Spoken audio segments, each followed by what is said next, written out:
उत्तर प्रदेश में 9 सीटों पर होने वाले विधानसभा के उपचुनाव से पहले एक पोस्टर चर्चा का विषय बना हुआ है, जिसमें निषाद पार्टी के अध्यक्ष संजय निषाद को 27 का खेवनहार बताया गया है। उत्तर प्रदेश की 9 विधानसभा सीटों पर होने वाले उपचुनाव में निषाद पार्टी ने बीजेपी को समर्थन देने का औपचारिक ऐलान कर दिया है। दरअसल लखनऊ में निषाद पार्टी अध्यक्ष संजय निषाद और डिप्टी सीएम ब्रजेश पाठक ने संयुक्त रूप से प्रेस कॉन्फ्रेंस की। कैबिनेट मंत्री संजय निषाद ने कहा कि उपचुनाव में सीट नहीं जीत चाहिए। संजय निषाद ने ये भी कहा कि दिल्ली में बीजेपी के नेताओं के साथ बैठक में निषाद आरक्षण के मुद्दे पर बात हुई है, इसलिए खुले मन से बीजेपी का समर्थन का निर्णय लिया गया है। वहीं डिप्टी सीएम ब्रजेश पाठक ने कहा कि जीत महत्वपूर्ण है और 9 सीटों पर एनडीए गठबंधन जीतेगा। दरअसल यूपी में होने वाले उपचुनाव में निषाद पार्टी की तरफ से 2 सीटें कटहरी और मझवा की मांग की गई थी, लेकिन फिलहाल बीजेपी की तरफ से निषाद पार्टी को कोई भी सीट नहीं दी गई है। कैमरा पर्सन मिंटू सिंह के साथ अशोक तिवारी, लखनऊ, न्यूज़ 24। मथुरा के परखम में आरएसएस की अखिल भारतीय कार्यकारिणी मंडल की 2 दिन की बैठक आज शुरुआत हुई, जिसमें आरएसएस प्रमुख मोहन भागवत सहित 46 प्रांतों के पदाधिकारी शामिल हुए। तो बता दें कि इस बैठक का राजनीतिक महत्व भी है। माना जा रहा है कि आरएसएस पार्टी और सरकार के बीच बेहतर तालमेल कैसे हो, इस पर भी मंथन किया जाएगा। जिस तरीके से हरियाणा के नतीजे सामने आए हैं, जिसमें आरएसएस की उपलब्धता और आरएसएस की प्रमुखता देखी गई है, उसी तरह के आने वाले आगामी विधानसभा चुनावों में भी आरएसएस उसी तरह से सक्रिय रहे, तालमेल अच्छा बना रहे, ताकि नतीजे भी उसी हिसाब से आए। इस पर भी विशेष जोर दिया जाएगा। कैमरामैन संजय सिंह के साथ प्रशांत देव, न्यूज़ 24, मथुरा। महायुति में सीट शेयरिंग पर अभी पूरी तरह से बात नहीं बन पाई है। इस बीच एनसीपी अजित पवार गुट ने 7 उम्मीदवारों की दूसरी लिस्ट जारी कर दी है। इस लिस्ट में मुंबई की 2 प्रमुख सीटें हैं, जिसमें मुंबई के अणुशक्ति नगर से सना मलिक को उम्मीदवार बनाया गया है। सना मलिक पूर्व कैबिनेट मंत्री नवाब मलिक की बेटी हैं। नवाब मलिक की उम्मीदवारी को लेकर बीजेपी लगातार विरोध कर रही थी, जिसके चलते नवाब मलिक का टिकट कट गया। इसके बदले सना मलिक को टिकट दिया गया है।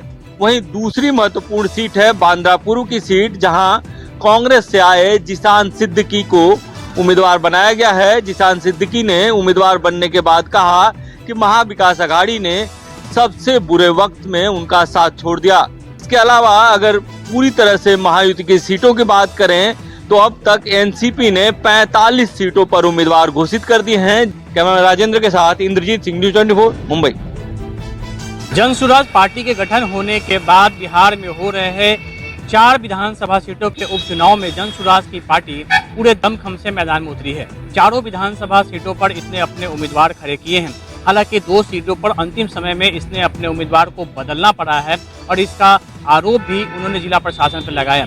लेकिन इन सबसे अलग प्रशांत किशोर ने अपनी पार्टी के 20 स्टार प्रचारकों की जो सूची चुनाव आयोग को दी है, उसमें सबसे नीचे यानी कि 20वें नंबर में प्रशांत किशोर ने खुद का नाम लिखा है। आप अंदाजा लगा सकते हैं कि एक नई जो विचारधारा लेकर प्रशांत किशोर अपनी पार्टी का गठन किए हैं, उसमें वो अपने कार्यकर्ताओं को, अपने साथ के लोगों को ऊपर रखना चाहते हैं। और यही वजह है कि जो बाकी के जो 20 स्टार प्रचारक है, उसमें सबसे अंतिम नाम प्रशांत किशोर का है और सबसे पहला नाम पार्टी के कार्यकारी अध्यक्ष मनोज भारती का है। इसके अलावा आपको बता दें कि जो चारों विधानसभा सीटों पर जो मतदान होने हैं, उसके लिए जो नामांकन दाखिल हुए हैं, उन तमाम उम्मीदवारों के नामांकन में खुद प्रशांत किशोर और उनके पार्टी के कार्यकारी अध्यक्ष मनोज भारती उपस्थित रहे थे। कैमरामैन सनी के साथ अमिताभ ओझा, पटना, न्यूज़ 24। राजस्थान की 7 सीटों पर हो रहे विधानसभा उपचुनाव के लिए नामांकन पर्चे जमा कराने का काम आज खत्म हो गया है। कांग्रेस और बीजेपी सहित तमाम चुनाव लड़ने के प्रमुख दावेदार नेताओं ने अपना पूरा दमखम दिखाते हुए नामांकन पर्चे जमा करा दिए रिटर्निंग अधिकारी को। बीजेपी की ओर से जहां मुख्यमंत्री भजनलाल शर्मा, पार्टी के प्रदेश अध्यक्ष मदन राठौड़ से तमाम बड़े नेता मौजूद थे।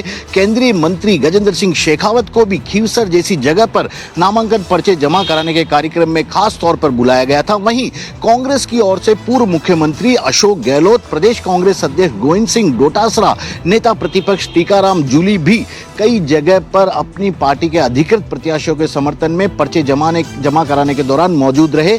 और खास बात यह है कि इन तमाम बड़े नेताओं ने नामांकन पर्चे जमा कराने से पहले और बाद में अलग अलग वक्त पर जनसभाएं भी आयोजित की और उसके जरिए पार्टी प्रत्याशी के समर्थन में माहौल बनाने की कोशिश की है। श्रीवत्सन, जयपुर, न्यूज़ 24।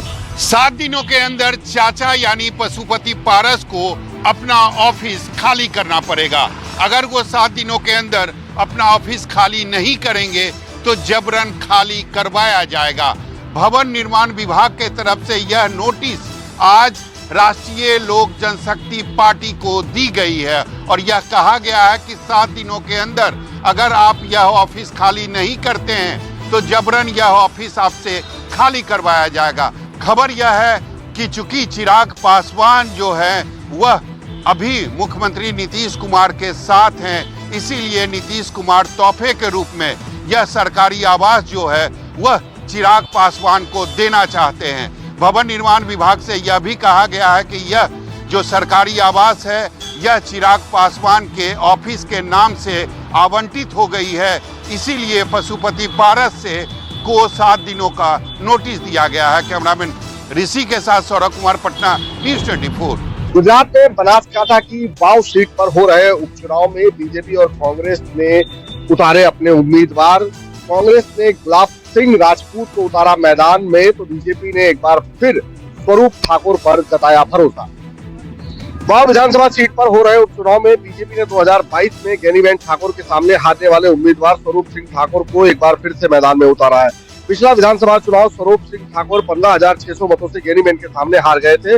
अब की बार उनका मुकाबला कांग्रेस से गुलाब सिंह राजपूत से है। कांग्रेस का गढ़ कही जाने वाली इस सीट पर पहले विधायक रह चुकी ज्ञानीबेन ठाकुर के बाद अब उनकी जगह पर कांग्रेस से खड़े उम्मीदवार गुलाब सिंह राजपूत को हराना, इस सीट पर हासिल करना बीजेपी के लिए प्रतिष्ठा का सवाल बन चुका है। गौरतलब है कि ज्ञानीबेन ठाकुर लोकसभा चुनाव जीत गई थी, जिसके बाद इस सीट पर खाली हो गई थी और इसके लिए अब यहाँ पर उपचुनाव हो रहा है और इसीलिए अब इस सीट को हासिल करना बीजेपी के लिए प्रतिष्ठा का सवाल बना हुआ है। गौरतलब है कि 13 नवंबर को इस सीट पर मतदान होगा। कैमरामैन के साथ भूपेंद्र सिंह, अहमदाबाद, न्यूज़ 24।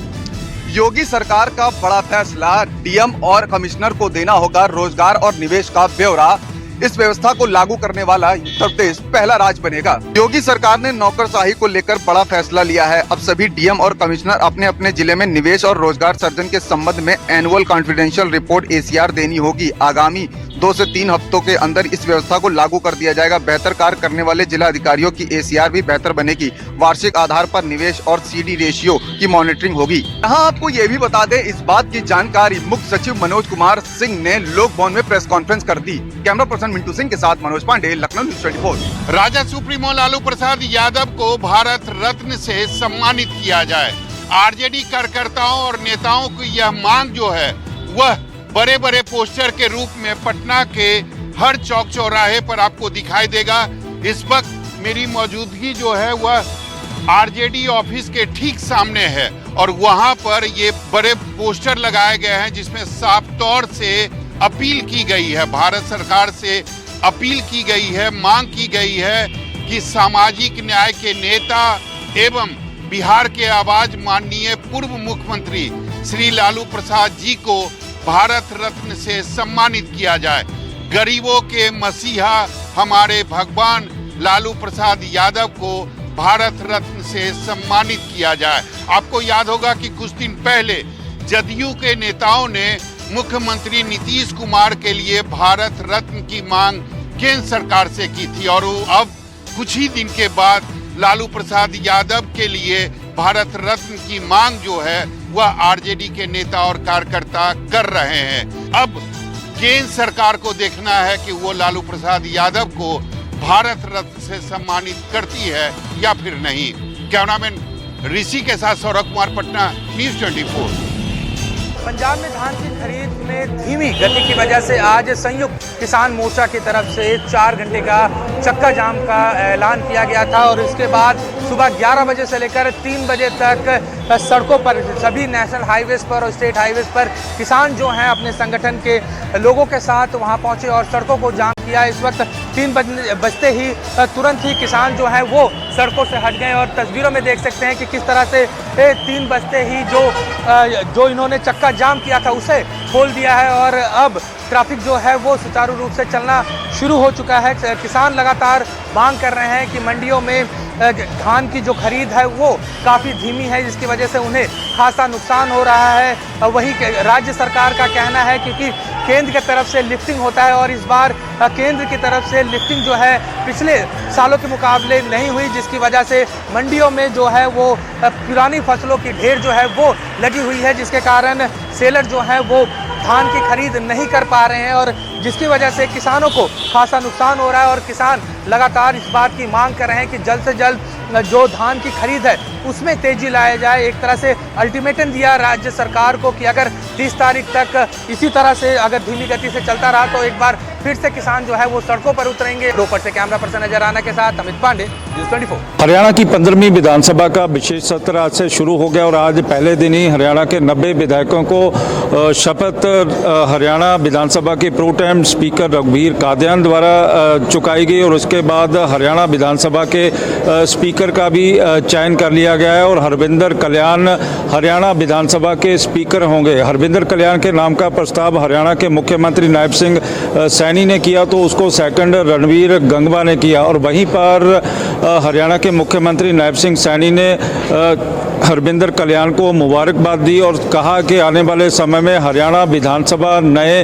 कीर्तिमान कायम करेगी और वहीं पर अनिल विज ने भी हरविंदर कल्याण को मुबारकबाद दी और इसके बाद हरियाणा कांग्रेस के सीनियर नेता भूपेंद्र सिंह हुड्डा ने भी हरविंदर कल्याण को मुबारकबाद दी और कहा है कि अपोजिशन की ओर से जितना भी सहयोग होगा वो दिया जाएगा। अब देखने वाली बात होगी कि आने वाले दिनों में हरविंदर कल्याण की विधानसभा स्पीकर के तौर पर भूमिका किस कदर आंकी जाएगी। कैमरामैन गंभीर सिंह राणा के साथ विशाल अंग्रेज, न्यूज़ 24 चंडीगढ़। बूटापथरी में लगातार अभी भी फोर्सेस द्वारा ऑपरेशन चला जा रहा है। तलाशी अभियान पूरे इलाके में जारी है। इस बीच आप देख सकते हैं गुलमर्ग से जो आला सुरक्षा अधिकारी है, टॉप पुलिस, सेना और पैरामिलिट्री फोर्सेस के कमांडर्स है, वो लगातार बूटापथरी की तरफ जाते हुए दिखाई दे रहे हैं। इस इलाके को कल से ही सेना और जम्मू कश्मीर पुलिस फोर्सेस के कमांडोज ने घेर रखा है और जो घायल सेना के जवान थे उनमें से एक और सेना के जवान की मौत हो गई है। इस तरह से बूटापथरी के इस आतंकी हमले में जो मरने वालों की संख्या है वो 5 पहुंच गई है। 3 सेना के जवान, 2 जो स्थानीय आर्मी के साथ काम करने वाले पोर्टर्स हैं, उनकी मौत शहादत इस हमले में हो गई है। और इस बीच आतंकियों को ढूंढ निकालने का, पकड़ने का जो अभियान है वो लगातार बड़े स्तर पर इस पूरे गुलमर्ग के बूटापथरी इलाके में जारी है और जमीन आसमान से भी लगातार हेलीकॉप्टर और ड्रोन के जरिए इस पूरे इलाके में बड़े पैमाने पर तलाशी अभियान जारी है। कैमरामैन रशीद के साथ आसिफ साहब, गुलमर्ग, न्यूज़ 24।